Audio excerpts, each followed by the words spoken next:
After registering more than 1,000 businesses with the Corporate Affairs Commission and have helped countless businesses solve different issues and queries with the CAC, you should listen to me. If you have ever tried to register an NGO or what we call Incorporated Trustees in Nigeria, you already know the truth. It's not about just filling forms. One mistake and boom, your application gets queried, delayed, or even you can be so unlucky that your registration gets outrightly rejected and you lose money just like that. But here is the good news. If you understand the exact process that the Corporate Affairs Commission expects, you can get your NGO registrations approved smoothly without any stress, without any back and forth, and without you wasting money, which is like the most important thing here. Now, before we get started, if you want me to either help you register your NGO, get your NGO documents done for you, or help you create AI customer support agent for your business, or just any business compliance or registration setup at all, then you can reach out to me using the contact details in the video description and I will be willing to help. I also have a free WhatsApp group for business people like you. Link to that group will be in the video description just if you want to join the free group. But in this video, I'll walk you through the exact step-by-step processes of registering your NGO in Nigeria the right way so that you don't have any issues. Every document you need to present and how to get all of those documents, plus insider tips to avoid the most common mistakes that most people make while registering NGO with the CAC.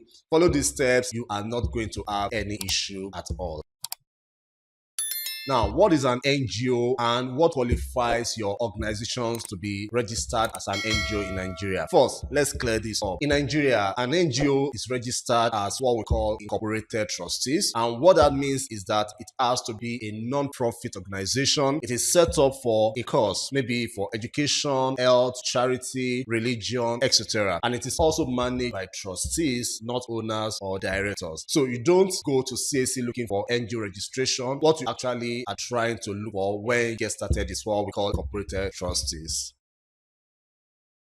So let's talk about the basic requirements. Now, before you can even touch the CAC portal to want to start registering an NGO, you want to make sure you have all of this ready. At least 2 trustees, but ideally you want to have maybe 3 for credibility's sake. Now, your trustees are the people that come together to found the NGO. For example, we have partners for business name, we have directors for limited liability companies, and then trustees for NGO. The next thing you need is a unique NGO name. Interestingly, getting the right NGO name is arguably the most technical side of registering an NGO. If you get it wrong and your name gets rejected, then you lose 5,000 naira that you use in applying for that name approval, depending on when you watch this video. So your name must carry appropriate terms like foundation, initiative, church, association, and the rest, depending on which you're registering. Now, the next thing you need to take into cognizance is your aim and objectives. A quick tip here: your objectives must sound formal and impact driven, not casual or vague. Now, there is one error that I have seen many people make while registering their NGO, and this is it. Your objective in NGO must never give a slight idea that you intend to make profit from the organization in any form. That is where you might have to ask yourself if you want to actually register an NGO, a limited liability company, or a limited by guarantee. Now, I made a video on the major differences between an NGO and a limited by guarantee. You can check it up somewhere on this video. I will also leave the link in the video description so that you can watch it after seeing this one. So other things you need to get ready include things like your valid means of ID for all the trustees, passport photographs, and signature that is signed on a plain background.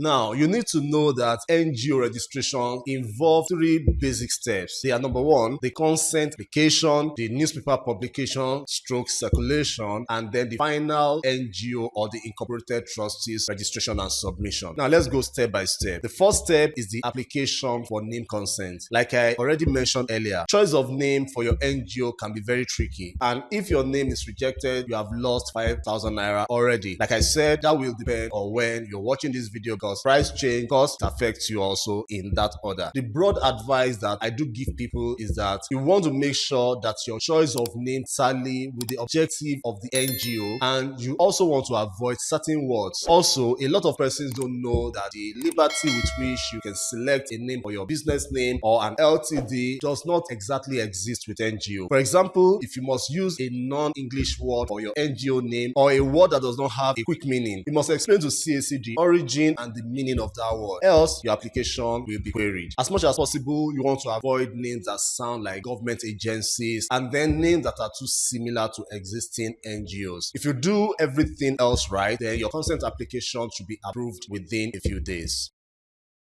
Now, this is where many people get confused. You must publish a notice in 2 national newspapers stating your intention to register the NGO. This allows the public to raise objections if they have any. Then you will have to wait for at least 28 days from the day of that publication before moving on to the next stage. In addition to your newspaper, this next step will require that you get the following documents ready. You will need the trustees' declaration details and a well-prepared minute of meeting where trustees are appointed. Ideally, you should get these documents ready only after your newspaper publication is out and the 28-day circulation is fulfilled. And yes, CAC expects structure. Even if you're just starting, you must get those things ready. Again, you can reach out to me if you need to get any of these documents and I will be willing to help you get them ready. So after your newspaper publication is out and your other documents are ready, what you want to do is to log into the CAC portal. You want to fill in the Incorporation Trustees form, you want to upload all required documents, and then you want to attach the newspaper publication you made. You want to make sure that you take your time and you don't want to make any mistake here so that you don't get any unnecessary query which can delay your registration. NGO payment is also a straightforward affair. You will pay 5,000 naira for name consent and another 40,000 naira or thereabout for the final stage of the registration. Of course, if you're doing this for a customer, you must also factor in the cost of the documents you have prepared and then your service